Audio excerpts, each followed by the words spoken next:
दिवस आमचे तालुक्यातील सामाजिक कार्यकर्ते माननीय श्री बाळासाहेबजी माने साहेब ते अत्यंत पोटतिडकीनं शेतकऱ्याचे प्रश्न मांडण्यासाठी, शेतकऱ्याच्या समस्या सोडवण्यासाठी गेली 7 दिवस आमरण उपोषण चालू आहे. कुठल्याही प्रकारची दाद प्रशासनाने आत्तापर्यंत त्यांना दिलेली नाही आहे. कारण हे बघा कसं आहे, जर जनतेचं राज्य असेल, कष्टकऱ्याचं शेतकऱ्याचं जर राज्य असेल तर पहिला आहे की शेतकरी सुखात राहिला पाहिजे आणि शेतकऱ्याच्या समस्या सुटल्या पाहिजे. ह्याच्यावर जर ह्याच्यावर जर प्रशासन गांभीर्याने घेत नसेल तर याच्यापेक्षा दुर्दैव आहे. त्यामुळं आमचा तर सरकारचा आणि प्रशासनाला जाहीर निषेध आहे. कारण गेली 7 दिवस हा माणूस अन्न पाणी कुठल्याही प्रकारचं काहीच पोटामध्ये नाही आहे. आज अतिशय परिस्थिती यांची खालावत चालली आहे आणि तात्काळ प्रशासनानं यांनी केलेल्या मागण्याचा पाठपुरावा करून तात्काळ मागण्या मान्य कराव्या आणि शेतकऱ्याला आणि कष्टकऱ्याला न्याय द्यावा.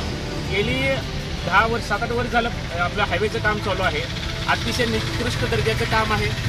खड्डे बुजवलेले नाही आहेत, फ्लायओव्हर झालेले नाही आहेत, टोल वसुली जोमात चालू आहे. कुठल्याही प्रकारचं क्लिनिंग वॉशिंग आपल्या रोडला नाही आहे आणि ह्या सगळ्या गोष्टी ह्या शेतकऱ्यांच्या आहेत. तिथून वाहतूक करणारे हे सर्वसामान्य लोक आहेत. सर्वसामान्यांना जायचं आहे आणि त्याचा नाहक त्रास सगळ्या शेतकऱ्याला होतोय, जनसामान्यातल्या लोकांना होतोय. ॲक्सिडेंटचं प्रमाण वाढलेलं आहे.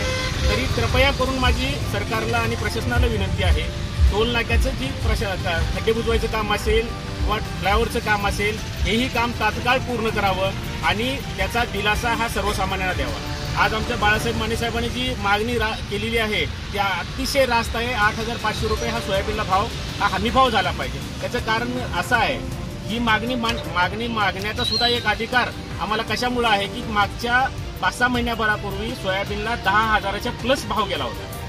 10,000 प्लस भाव कसं काय गेला? तो बी भाव प्रशासनाने ठरवलेला होता ना. मग आज परत 4,800 रुपये भाव कसं काय प्रशासनाने ठरवला? म्हणजे शेतकऱ्याला चारी बाजूने घेरायचं आणि शेतकऱ्याला मारायचं, हे अत्यंत ठरवून चाललेला हा कार्यक्रम आहे. त्यामुळं मी अतिशय नम्रपणे हात जोडून मी प्रशासनाला विनंती करतोय की शेतकरी जगला तरच हे सर्व लोक जगू शकतात. शेतकरी हा पोशिंदा आहे. शेतकरी कष्ट करतो, राबतो आणि ते पिकवलेलं धान्य बाजारात आणतो. बाजारात आणेपर्यंत त्याचं काही राहत नाहीये, घातलेला खर्च सुद्धा निघत नाहीये. त्यामुळे शेतकऱ्याकडे लक्ष देणं हे आजची ही सध्याची काळाची गरज आहे आणि प्रशासनानं 8,000 रुपये हा भाव, हमी भाव हा शेतकऱ्याला सोयाबीनला द्यावा आणि त्याला दिलासा द्यावा. आज सध्या अतिवृष्टीमुळे पूर्ण उमरगा तालुका असेल, धाराशिव जिल्हा असेल, संपूर्ण सोयाबीन पाण्याखाली आहे. अजून पंचनामे चालू झालेले नाही आहेत. पंचनामे होतील म्हणतायत. आता तर धाराशिव जिल्हा वगळण्यात आलेला आहे असं समजलं आज. त्यामुळं धाराशिव जिल्ह्याचे पंचनामे होणार की नाही या द्विधा मनस्थितीत शेतकरी आहे आणि आज पाण्यामध्ये सुद्धा सोयाबीन काढायचं काम चालू आहे. शेतकऱ्याला रान रिकामं करायचं आहे. उत्पन्न तर निघणारच नाही आहे. त्यामुळं तात्काळ त्याची नुकसान भरपाई शेतकऱ्याची प्रशासनाने द्यावी आणि शेतकऱ्याला दिलासा द्यावा. आणि मी उमरगा तालुका शेतकरी सेना तालुका प्रमुख शिवसेना उद्धव बाळासाहेब ठाकरे पक्षातर्फे मी बाळासाहेब माने यांना जाहीर पाठिंबा देतोय आणि आम्ही यांच्या पूर्ण आंदोलनामध्ये पूर्ण आमचा पक्ष सहभागी आहे हे जाहीररीत्या सांगतोय. एवढं बोलतो आणि थांबतो.